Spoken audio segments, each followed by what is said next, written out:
இந்த படத்தோட ஓப்பனிங்ல பாலன்றவர் காமிக்கிறாங்க. இவர் ஒரு கவர்மெண்ட் எம்ப்ளாய். இவரு தன்னோட பொண்ணோட பையனை பாக்குறதுக்காக ஊருக்கு வராரு. இவரோட பொண்ணு கொஞ்சம் வருஷத்துக்கு முன்னாடி ஒரு கார் ஆக்சிடென்ட்ல இறந்து போயிருப்பா. தன்னோட பேரனை பாக்குறதுக்கு முன்னாடி கூட அந்த பொண்ணோட கல்லறைக்கு போய் மெழுகுவத்தியெல்லாம் ஏத்தி வச்சுட்டு ரொம்ப ஃபீல் பண்ணிட்டு இருக்காரு.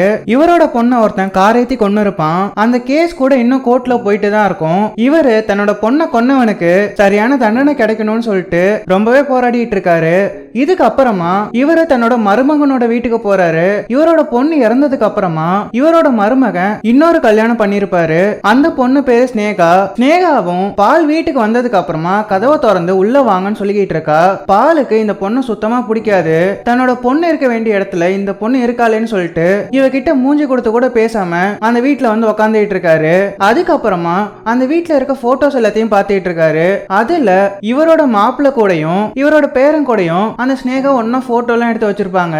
இத பார்க்கும் போதெல்லாம் தான் பொண்ணு இருக்க வேண்டிய இடத்துல இவ இருக்காளேன்னு சொல்லிட்டு இவருக்கு ரொம்ப கோவமா வருது. இதுக்கு அப்புறமா இவரோட பேரன் ஸ்கூல் முடிச்சிட்டு வீட்டுக்கு வந்துட்டு இருக்கான். அப்ப இவரு அந்த பையன் கிட்ட போயிட்டு, என்னப்பா என்ன ஞாபகம் இருக்கா, நான் தான் உன்னோட தாத்தான்னு சொல்லிக்கிட்டு இருக்க, அவனும் ஞாபகம் இருக்குன்னு சொல்லிட்டு அந்த வீட்டுக்குள்ள போயிட்டு இருக்கான். இதுக்கு அப்புறமா ஸ்னேகாவோட ஹஸ்பண்ட் ஆலனை காமிக்கிறாங்க. அவன் ஒரு நல்ல கம்பெனில வேலை பார்த்துட்டு இருப்பான். ஆலன் அவங்களோட பாஸ் திட்டிட்டு இருக்கும் போது ஸ்னேகா ஆலனுக்கு கால் பண்ணி, உன்னோட மாமனார் வந்திருக்காரு, நீ எதுக்கும் வந்து பாருன்னு சொல்லிக்கிட்டு இருக்க.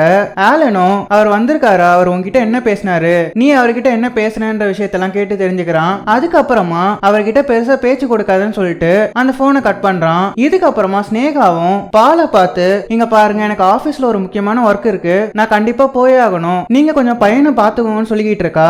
அதை கேட்ட பாலும் எதுவுமே பேசாம அமைதியா உட்காந்துட்டு இருக்காரு. இதுக்கப்புறமா ஸ்னேகாவும் அந்த குட்டி பையனை பார்த்து, இங்க பாரு விளையாண்டு முடிச்சுட்டு ஒழுங்கா ஹோம்ஒர்க் எல்லாம் பண்ணி வச்சிருன்னு சொல்லிட்டு அங்க இருந்து கிளம்பி போயிட்டு இருக்கா. இதையெல்லாம் பார்த்துட்டு இருந்த பாலும் ஒரு விஷயத்தை யோசிச்சு பாக்குறாரு. அது என்னன்னா, பாலோட பொண்ணு ஷேரின் இந்த பையன் பிறந்து கொஞ்சம் வருஷம் ஆனதுக்கு அப்புறமா அவனை ஸ்கூல்ல கொண்டு போய் சேர்க்கலான்னு வராங்க. அதுக்கப்புறமா பாலு கால் பண்ணி, நான் அவனை ஸ்கூல்ல சேர்த்து விட்டேன்ப்பா, ஆனா ரொம்ப அழுதுகிட்டே இருக்கான்ற மாதிரி சொல்லிக்கிட்டு இருக்காங்க. அதை கேட்ட பாலும், உன்னை கூட ஸ்கூல்ல சேர்க்கும் போது நீ கூட பயங்கரமா அழுத, அதுக்கப்புறமா ஃப்ரெண்ட்ஸ் கிடைச்சதுக்கு அப்புறமா சந்தோஷமாயிட்ட, அவனுக்கும் கண்டிப்பா ஃப்ரெண்ட்ஸ் கிடைப்பாங்கன்னு சொல்லி ஷெரின் கிட்ட பேசிட்டு இருக்காரு. இதையெல்லாம் பாலும் யோசிச்சுட்டு இருக்காரு. இதுக்கு அடுத்த சீன்ல ஆலன் வீட்டுக்கு வந்துட்டு இருக்கும் போது ரொம்ப டென்ஷனா இருக்கான். உடனே சரக்கு அடிச்சுட்டு காரை எடுத்துட்டு வீட்டுக்கு வந்துட்டு இருக்கான். இதுக்கு அப்புறமா பாலை காமிக்கிறாங்க. அவரு வீட்டுல இருக்கும் போது அவரோட பேரன் கிட்ட, உன்னோட அம்மாவை ஞாபகம் இருக்கா, அவ எப்படி இருப்பான்னு உனக்கு தெரியுமான்னு சொல்லி கேட்டுட்டு இருக்க. அந்த பையனும் ஒரு மாதிரி டவுட்டா ஞாபகம் இருக்குன்ற மாதிரி சொல்லிக்கிட்டு இருக்கான். உடனே பாலும் ஷெரினோட போட்டோவை காமிச்சு, இதுதான் உன்னோட அம்மா, இதை நீ என்னைக்குமே மறக்க கூடாதுன்னு சொல்லிக்கிட்டு இருக்காரு. அதை கேட்டு அவனும் சரின்னு தலையாட்டிட்டு இருக்கான். அந்த நேரம்னு பார்த்து ஆலன் வீட்டுக்குள்ள வரான். வந்து பால் கிட்ட எப்படி இருக்கீங்கன்னு சொல்லி விசாரிச்சுட்டு இருக்க. பாலும் ஒரு மாதிரி வேண்டா வெறுப்பா, இருக்கேன் அப்படின்ற மாதிரி சொல்லிக்கிட்டு இருக்காரு. இவருக்கு ஆலன் மேல கொஞ்சம் கோவம் இருக்கு. ஏன்னா தன்னோட பொண்ணு இருக்க வேண்டிய இடத்துல இன்னொரு பொண்ணை கூப்பிட்டு வந்து வச்சிருக்கானேன்ற மாதிரி யோசிச்சுட்டு இருக்காரு. இதுக்கு அப்புறமா ஸ்னேகாவோட அப்பா அம்மா எல்லாம் அந்த வீட்டுக்கு வந்திருக்காங்க. அன்னைக்கு ஸ்னேகாவோட பிறந்த நாள். அப்போ ஸ்னேகா நல்ல கேக்லாம் வெட்டி ஆலன் பாலோட பேரன் எல்லாரும் கூடயும் கொண்டாடிட்டு இருக்காங்க. அதை பார்த்த பாலுக்கு கொஞ்சம் பொறாமையா இருக்கு. தன்னோட பொண்ணு இருந்திருந்தா இந்த சந்தோஷம் எல்லாம் அவளுக்கு கிடைச்சிருக்குமே சொல்லி யோசிச்சுட்டு இருக்காரு. இதுக்கு அப்புறமா அங்க இருந்த எல்லாருமே பால் கிட்ட போனை கொடுத்து, எங்களை குரூப்பா ஒரு போட்டோ எடுங்கன்னு சொல்லிக்கிட்டு இருக்காங்க. இதை பார்த்த பாலுக்கும் கொஞ்சம் கோவமா இருக்கு. இருந்தாலும் அந்த போட்டோ எல்லாம் எடுத்து கொடுக்கறாரு. இதுக்கு அடுத்த சீன்ல பால் தனியா உக்காந்துட்டு இருக்க. ஆலன் அவர்கிட்ட வந்து, என்ன மாமா சீக்கிரமா ஊருக்கு போறீங்களா, கொஞ்ச நாள் இருந்துட்டு போலாமேன்னு சொல்லிக்கிட்டு இருக்க. அதை கேட்ட பாலும், ஒன்னும் இல்ல, ஷெரினோட கேஸ் சம்பந்தமா சில பேரை பார்த்து பேச வேண்டியது இருக்கு, அந்த வேலையை முடிச்சுட்டு நான் நாளைக்கே கிளம்பிடுறேன்ற மாதிரி சொல்லிக்கிட்டு இருக்காரு. இதுக்கு அடுத்த சீன்ல எல்லாரும் குடும்பமா உட்காந்து சாப்பிட்டுட்டு இருக்காங்க.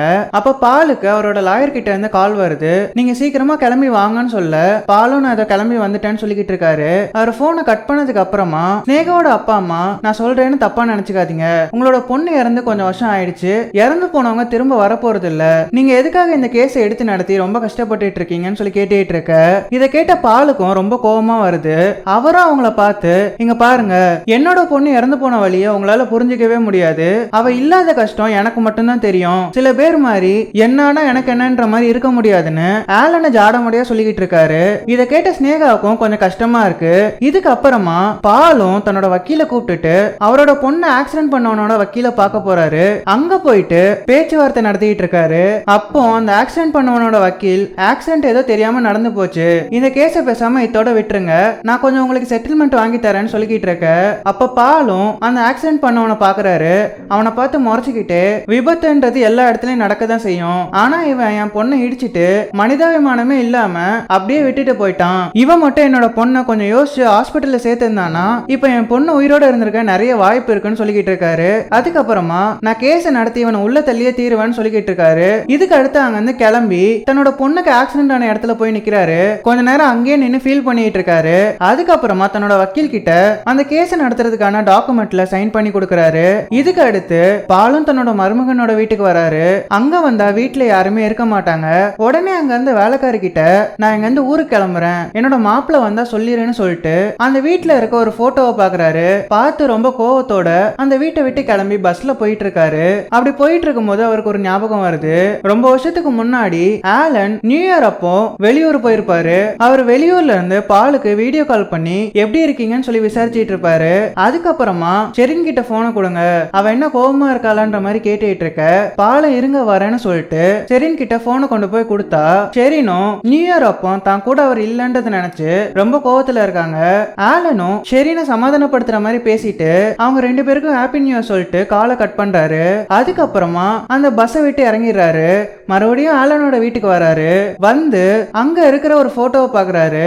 அந்த போட்டோல ஸ்னேகாவும் ஆலனும் இருக்காங்க. அது நியூ இயர் அன்னைக்கு எடுத்த போட்டோ. அதுல 2017ன்னு போட்டிருக்கு. கரெக்டா அந்த வீடியோ கால அந்த வருஷம் நியூ இயர் அன்னைக்கு தான் ஆலன் பேசியிருப்பாரு. அது மட்டும் இல்லாம அந்த போட்டோல இருக்க அதே ட்ரெஸ் தான் இவருக்கு வீடியோ கால் பண்ணும்போது அவர் போட்டிருப்பாரு. இதையெல்லாம் பார்த்த பாலுக்கும் ஒரே சந்தேகமா வருது. இவனுக்கு ரொம்ப வருஷமாவே அந்த ஸ்னேகா கூட தொடர்பு இருந்திருக்கு. ஒருவேளை இவங்க ரெண்டு பேரும் தான் ஒண்ணு சேர்ந்து என்னோட பொண்ணை கொன்னுட்டு ஒன்னும் தெரியாத மாதிரி நாடகம் ஆடுறாங்களான்னு யோசிச்சுட்டு இருக்காரு. அதுக்கப்புறமா அங்க இருந்த வேலைக்காரி கிட்ட ஆலனையும் ஸ்னேகாவை பத்தி விசாரிச்சுட்டு இவங்க ரெண்டு பேர் மேலயும் ரொம்ப கோவமா அந்த வீட்டை விட்டு கிளம்பி போறாரு. இதுக்கு அடுத்த சீன்ல ஆலன் ஸ்னேகாவை கூப்பிட்டுட்டு செக்அப்பாக வந்திருப்பாங்க.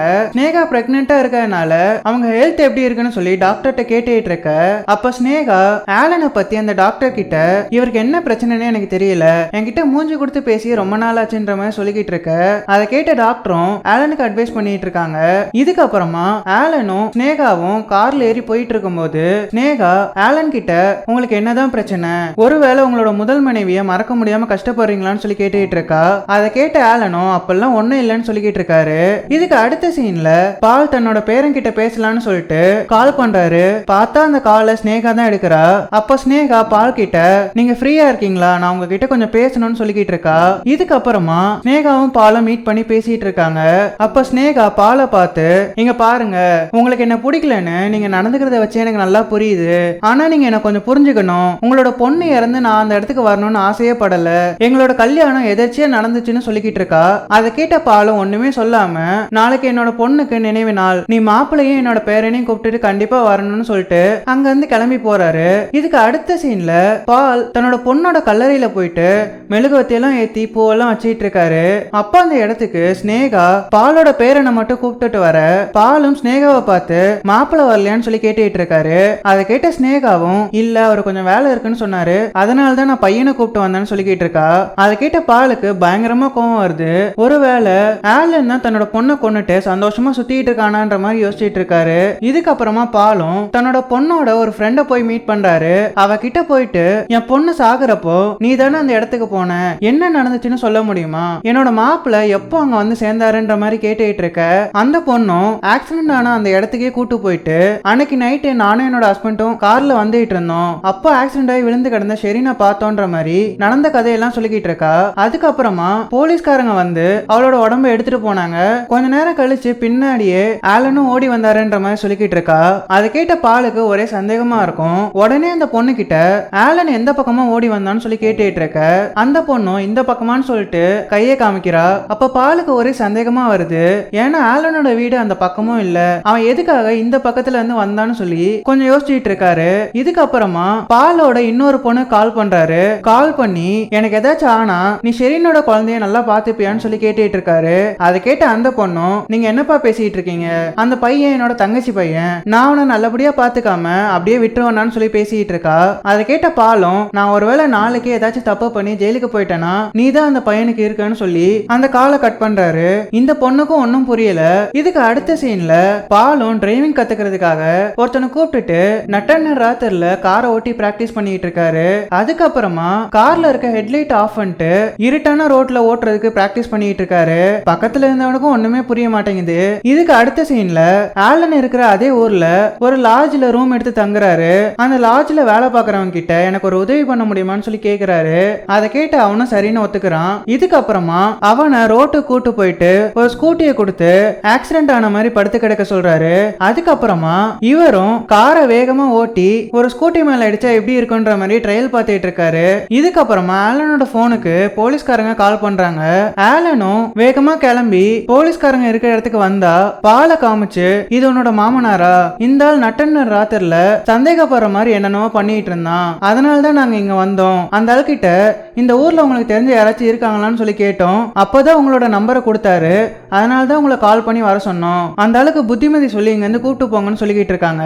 இதுக்கப்புறமா ஆலனும் பாலை கூப்பிட்டுட்டு கார்ல போயிட்டு இருக்கான். அப்ப ஆலனும் ஒருவேளை இவருக்கு நம்ம மேல சந்தேகம் வந்துருச்சான்னு சொல்லி யோசிச்சுட்டு இருக்கான். அதுக்கப்புறமா பால் கிட்ட, இங்க பாருங்க, நான் உங்ககிட்ட ஒரு விஷயம் சொல்லணும். அன்னைக்கு ஷெரினுக்கு ஆக்சிடென்ட் ஆனப்போ நான் அந்த ரோடு வழியா தான் போயிட்டு இருந்தேன். நான் அவ ஆக்சிடென்ட் ஆகி விழுந்து கிடந்ததை பார்த்தேன். அப்போ ஸ்னேகா கால் பண்ணிட்டே இருந்தா. நான் அந்த நேரத்துக்கு ஷெரினுக்கு தான் உதவி பண்ணிருக்கணும். ஆனா ஸ்னேகா என்ன சொல்றன்றதை கேட்கறதுக்காக நான் அவளை பார்க்கறதுக்கு போனேன். என்ன மன்னிச்சிருங்கன்னு சொல்லி கேட்டுட்டு இருக்கான். அதை கேட்ட பாலும் காரை நிறுத்த சொல்லி அந்த காரை விட்டு வெளியே வந்து, ஏன்டா அயோக்கிய பயலு, நீ என்னோட பொண்ணை காப்பாத்துறதை விட்டுட்டு ஸ்னேகாவை பார்க்க போயிட்ட. ஒருவேளை நீ மட்டும் ஷெரினை பத்தி யோசிச்சிருந்தனா அவ இந்நேரத்துக்கு உயிரோட இருக்க வாய்ப்பு இருக்கு. உன்னால்தான் அவ செத்து போனான்னு சொல்லிட்டு பயங்கரமா கோவப்பட்டு இருக்காரு. அதுக்கப்புறமா ஆலனை பார்த்து, நான் உன்னை சும்மா விட மாட்டேன்னு சொல்லிட்டு அங்க இருந்து போறாரு. இதுக்கப்புறமா ஒரு இடத்துக்கு போயிட்டு ரொம்பவே ஃபீல் பண்ணி அழுதுகிட்டு இருக்காரு. இதுக்கு அடுத்த சீன்ல ஆலனை காமிக்கிறாங்க. அவன் தன்னோட வீட்டுல உட்காந்து எதை பத்தியே யோசிச்சுட்டு இருக்கான். அப்ப ஸ்னேகா, உனக்கு என்ன ஆச்சு, ஏன் இவ்வளவு டல்லா இருக்குன்னு சொல்லி கேட்டுட்டு இருக்க. ஆலனும் எதுவுமே சொல்லாம பெட்ல போய் படுக்கிறான். அப்போ ஒரு விஷயத்தை யோசிச்சு பாக்குறான். அன்னைக்கு நைட்டு ஷெரினுக்கு ஆக்சிடென்ட் ஆனப்போ இவன் ஸ்னேகாவை பார்க்க போயிருப்பான். அப்படி போயிட்டு இருக்க வழியில இவன் பண்ணது தப்பு, நம்ம முதல்ல ஷெரினை தான் போய் பார்க்கணும்னு சொல்லிட்டு மனசு மாறி ஷெரினை பார்க்கறதுக்காக வேகமா கார் எடுத்துட்டு வந்திருப்பான். அப்பதான் போலீஸ்காரங்களும் ஷெரினோட ஃப்ரெண்டும் ஷெரினை ஆம்புலன்ஸ்ல ஏத்தி போயிட்டு இருப்பாங்க. கரெக்டா இவனும் அந்த இடத்துக்கு வர இந்த கதையை தான் ஷெரினோட ஃப்ரெண்டு பால் கிட்ட சொல்லிருப்பா. இதுக்கு அடுத்த சீன்ல ஆலனும் பாலை பார்க்க வரான். அவர்கிட்ட வந்து என்ன மன்னிச்சிருங்கன்னு சொல்லி மன்னிப்பு கேட்டுட்டு இருக்கான். அதை கேட்ட பாலும் கோவத்துல இருந்ததுனால, என் பொண்ணு செத்ததுக்கே நீ மட்டும் தான் காரணம், நீ மன்னிப்பு கேட்ட எல்லாம் சரியாயிடுமான்ற மாதிரி சொல்லிக்கிட்டு இருக்க. ஆலனும், நான் எதுக்கு அந்த மாதிரி ஒரு வேலையை பண்ணேன்னு எனக்கு இது வரைக்குமே தெரியல.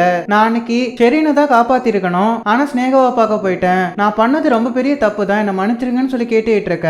பாலும் மன்னிக்கிற மாதிரியே இல்ல. அது மட்டும் இல்லாம ஆலன் பேசுற எல்லாத்தையுமே பால் போன்ல ரெக்கார்ட் பண்ணிட்டு இருக்காரு. அந்த ரெக்கார்டிங்க ஆலன் கிட்ட காமிச்சு, நீ ஒழுங்கு மரியாதையா என்னோட பேரன் கிட்டையும் ஸ்னேகா கிட்டையும் உண்மையை சொல்லிடு, அப்படி இல்லாட்டி நானே அவங்க ரெண்டு பேர்கிட்டயும் போய் உன்னை பத்தின உண்மையை சொல்லி இந்த ரெக்கார்டிங்க காமிச்சிருவேன்னு சொல்லிக்கிட்டு இருக்காரு. இதுக்கு அடுத்த சீன்ல ஸ்னேகாவை காமிக்கிறாங்க. அவளோட அப்பா அம்மா அவளை செக்அப்காக ஹாஸ்பிட்டல் கூப்பிட்டு போயிட்டு வீட்டுக்கு கூப்பிட்டு வராங்க. அப்படி வந்ததுக்கு அப்புறமா ஸ்னேகா ஒரு மாதிரி உடஞ்சு அழ ஆரம்பிக்கிறா. அவளோட அப்பா அம்மாவை பார்த்து, ஆலன் இப்பெல்லாம் என்கிட்ட சரியா பேசுறதே இல்ல, அவர் எதையோ மனசுக்குள்ளேயே போட்டு யோசிச்சுட்டு இருக்காரு, அவரை பார்க்கும் போதெல்லாம் எனக்கும் கஷ்டமா இருக்குன்னு சொல்லி அழுதுகிட்டு இருக்கா. அதை பார்த்து அவளோட அப்பாவுக்கு ரொம்ப கோபம் வருது.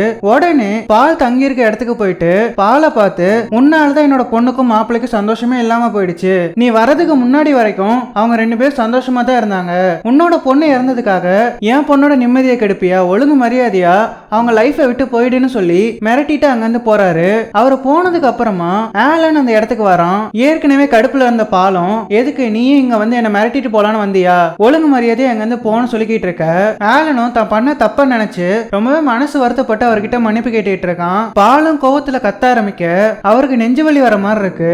அப்ப ஆலன் அவர் அமைதியாக்கி பெட்ல படுக்க வச்சு அவருக்கு மாத்திரையெல்லாம் கொடுத்துட்டு இருக்கான். அப்ப பாலோட கையில இருந்த மொபைலும் கை தவறி கீழே விழ ஆலனும் அதை குறுகுறுன்னு பார்த்துட்டு இருக்கான். பாலுக்கும் ஒருவேளை இவன் அந்த போனை எடுத்து அந்த ஆடியோ ரெக்கார்டிங்க டெலிட் பண்ணிடுவானோன்னு தோணுது. அப்ப ஆலன் அமைதியா அந்த போனை எடுத்து பால் கையிலே கொடுத்துட்டு நான் வரேன்னு சொல்லிட்டு அங்கிருந்து கிளம்பி போயிடுறான். இதுக்கப்புறமா பாலும் தன்னோட பேரன் படிக்கிற ஸ்கூலுக்கே போய் அந்த பையன் கிட்ட, உன்னோட அப்பா ரொம்ப மோசமானவரு, அவரால் தான் உன்னோட அம்மா இறந்து போனாங்கன்ற மாதிரி சொல்லிக்கிட்டு இருக்க. அதை கேட்டு அந்த பையனும் ஆலனும் நீங்க எதுக்காக இப்படி எல்லாம் பேசிட்டு இருக்கீங்க, என்னோட அப்பா நல்லவர் தான், நீங்க தான் மோசமானவர்னு சொல்லிட்டு அங்க இருந்து ஓடி போயிடுறான். இதுக்கப்புறமா பாலும் இதை இப்படியே விட்டா வேலைக்கு ஆகாது, இத பத்தி நம்ம உடனே ஸ்னேகா கிட்ட சொல்லணும்னு சொல்லிட்டு ஆலனோட வீட்டுக்கு போறாரு. அங்க போய் பார்த்தா அந்த வீட்டுல யாருமே இல்லாத மாதிரி ரொம்ப அமைதியா இருக்கு. இவரும் உள்ள கிச்சனுக்கு போய் பார்த்தா ஸ்னேகா கீழே மயக்கம் போட்டு விழுந்து கிடக்குறா. அவளுக்கு பிரசவ வலி வந்திருக்கும் போல, ஏற்கனவே நிறைய ப்ளீடிங் ஆயிருக்கு. பாலும் கீழே மயங்கி கிடக்குற ஸ்னேகாவை பாக்குறாரு. பார்த்துட்டு தான் பொண்ணு இருக்க வேண்டிய இடத்துல இவ வந்துட்டாளேன்னு யோசிச்சுட்டு இருக்காரு. இவ இப்படியே இருக்கட்டும், நம்ம எதுவுமே பண்ண வேண்டாம்னு சொல்லிட்டு அங்க இருக்கிற ஒரு சோஃபால போய் உட்கார்றாரு. கொஞ்ச நேரம் கழிச்சு தான் பண்றது ரொம்ப கேவலமான விஷயம், இப்படி பண்றது தப்புன்னு யோசிக்கிறாரு. உடனே ஸ்னேகா கிட்ட போயிட்டு அவ மூஞ்சில தண்ணி எல்லாம் தெளிச்சு உதவி பண்ணிட்டு இருக்காரு. அதுக்கப்புறமா அவளை ஹாஸ்பிட்டல்லையும் அட்மிட் பண்றாரு. ஸ்னேகாக்கு ட்ரீட்மெண்ட் போயிட்டு இருக்கும் போது பால் ஒரு விஷயத்தை யோசிச்சு பாக்குறாரு. கொஞ்சம் வருஷத்துக்கு முன்னாடி அவரோட பொண்ணுக்கு பிரசவம் நடக்கும்போது இவர் இப்படிதான் டென்ஷனா இருந்திருப்பாரு. அப்ப ஆலனும் எல்லாம் நல்லபடியா தான் நடக்கும், நீங்க கவலைப்படாதீங்கன்னு சொல்லி பாலுக்கு சமாதானம் சொல்லிக்கிட்டு இருப்பாரு. அப்ப பாலும் இல்ல அவ என்னோட பொண்ணு, என் இடத்துல இருந்து பார்த்தாதான் என்னோட கஷ்டம் உங்களுக்கு புரியுன்ற மாதிரி சொல்லிட்டு ரொம்பவே டென்ஷனா இருந்திருப்பாரு. அதே டென்ஷன் தான் ஸ்னேகாக்கு ட்ரீட்மெண்ட் நடந்துட்டு இருக்கும் போது அவருக்கு இருக்கும். இதுக்கப்புறமா ஸ்னேகாவுக்கு தேவையான மெடிசன்ஸ் எல்லாம் வாங்கி கொடுத்துட்டு இருக்காரு. கொஞ்ச நேரம் கழிச்சு ஸ்னேகாவுக்கு ஒரு ஆண் குழந்தை பிறக்குது.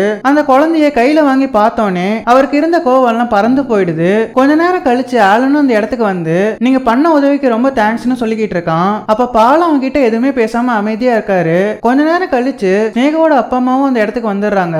அப்ப ஸ்னேகாவோட அப்பா நம்ம பொண்ணை எதையுமே மனசுல வச்சுக்காம காப்பாத்திருக்காரு, நம்ம போய் இவரை திட்டிட்டு வந்துட்டோமேன்னு ரொம்ப ஃபீல் பண்றாரு. பால் கிட்ட மன்னிப்பு கேட்டுட்டு சமாதானம் ஆகுறாரு. இதுக்கப்புறமா பாலும் ஸ்னேகாவை போய் பாக்குறாரு. அப்ப ஸ்னேகா நீங்க பண்ண உதவிக்கு ரொம்ப நன்றி, நீங்க மட்டும் இல்லாட்டி நானே என்னோட குழந்தைய உயிரோட இருந்திருக்க முடியாதுன்னு சொல்லிக்கிட்டு இருக்கா. அதுக்கப்புறமா நான் இனிமே ஆலன் கூட இருக்க மாட்டேன், நான் என்னோட அப்பா அம்மா வீட்டுக்கே போயிடுறேன், இப்பெல்லாம் அவர் என் கூட இருக்கும் போது சந்தோஷமாவே இல்லன்ற மாதிரி சொல்லிக்கிட்டு இருக்கா. அதை கேட்ட பாலும் இல்ல நீ அவன் கூட தான் இருக்கணும், நீங்க ரெண்டு பேரும் சந்தோஷமா இருங்க, இனிமே அவன் உன்கிட்ட நல்ல விதமா நடந்துப்பான்ற மாதிரி சொல்றாரு.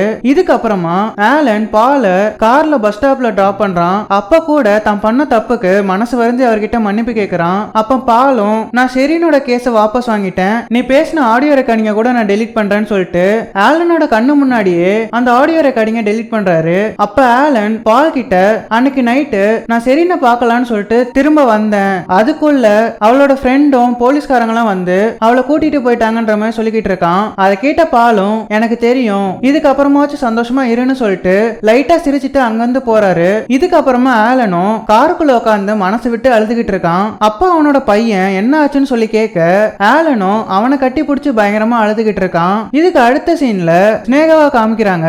அவளையும் குழந்தையும் பாக்குறதுக்காக ஆலன் ஹாஸ்பிட்டல் வரான். அவங்க ரெண்டு பேர் கூடயும் சந்தோஷமா விளையாண்டுட்டு இருக்கான். அப்போ ஸ்னேகா பாலு கால் பண்ண பால் பஸ்ல போயிட்டு இருப்பாரு. இதுக்கு முன்னே எல்லாம் பால் ஸ்னேகா கால் பண்ணா எடுக்கவே ரொம்ப யோசிப்பாரு.